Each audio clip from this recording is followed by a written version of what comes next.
السلام عليكم ورحمة الله وبركاته.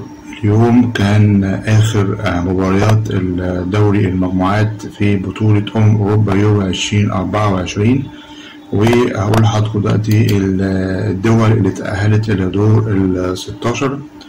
هقول لحضراتكم دلوقتي الدول أو الفرق اللي تصدرت المجموعات، وبرضه هقول لكم المواعيد وبالساعة بالظبط بتوقيت السعودية ومصر. المتأهلين دور ال16 اللي تصدروا المجموعات ألمانيا وأسبانيا وإنجلترا والنمسا ورومانيا والبرتغال. دي الدول والفرق اللي تصدرت المجموعة. نيجي للوصيف التواني: سويسرا وإيطاليا والدنمارك وفرنسا وبلجيكا وتركيا. دول الوصيف أو التواني. أفضل توالت هم 4 فرق: سلوفينيا وهولندا وسلوفاكيا وجورجيا. دول أفضل توالت. بكده دور 16 فريق تأهلوا إلى الدور ال16. هقول لحضراتكم مواعيد مباريات دور ال16 في أوروبا. يوم السبت إن شاء الله 29 يونيو هيكون الساعة 7 مساء بتوقيت مصر والسعودية. سويسرا هتلاعب إيطاليا في برلين، والساعة 10 ألمانيا هتلاعب الدنمارك في اليونا بارك.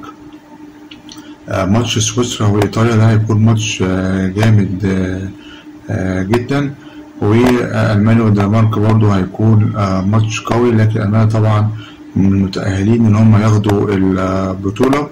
وسويسرا وإيطاليا طبعا أنا برشح إن إيطاليا هتفوز على سويسرا، برغم إن سويسرا عاملة بطولة جامدة جدا.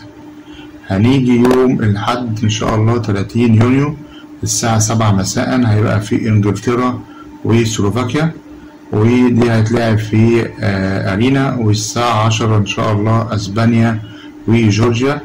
وطبعا التوقعات إن إنجلترا طبعا هتفوز على سلوفاكيا، مع إن إنجلترا عاملة بطولة تعبانة جدا جدا، والناس كلها يعني بتشتكي من الفرقة دي ازاي بتلعب، وازاي أقوى دوري إنجليزي يبقى بالشكل الممل دوت. بيسمينه في أوروبا الفريق الممل، ده بالنسبة للفريق الإنجليزي.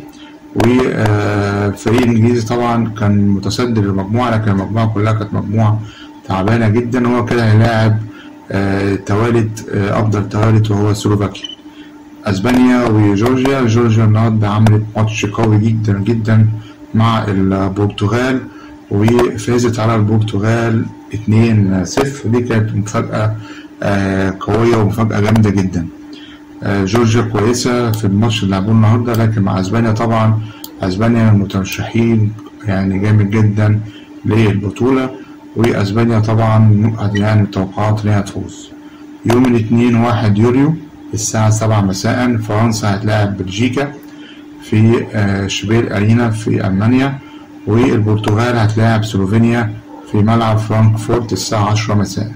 يبقى الساعة 7 مساء فرنسا ضد بلجيكا، والساعة 10 مساء البرتغال ضد سلوفينيا. وطبعا فرنسا يعني من المرشحين حتى تطلع الدور ال4، وفرنسا طبعا من التوقعات إنها تكسب بلجيكا.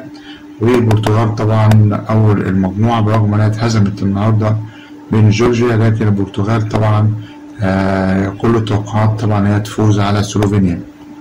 يوم الثلاث إن شاء الله 2 يوليو رومانيا هتلاعب هولندا، برغم إن هولندا برضه عاملة بطولة ضعيفة مش قوية، ورومانيا برضه قوية مش من الفرق الضعيفة، لكن طبعا كل التوقعات هيكون لهولندا. والماتش الساعة 7 مساء في أليانز أرينا إن شاء الله يوم الثلاث 2 يوليو.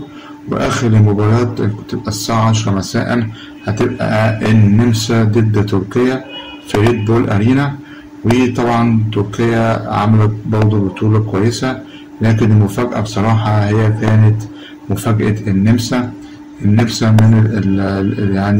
من الفرق اللي بيسموها الحصان الأسود، ومن الفرق القوية جدا. وطبعا من المرشحين لدور ال8، مش مرشحين مثلا إن هي توصل للدور ال4. دي كانت نبذة مختصرة عن الفرق اللي اتأهلت لدور 16 لأمم أوروبا 2024 ومواعيد المباريات إن شاء الله بإذن الله. أشوف حضراتكم على ألف خير، والسلام عليكم ورحمة الله وبركاته.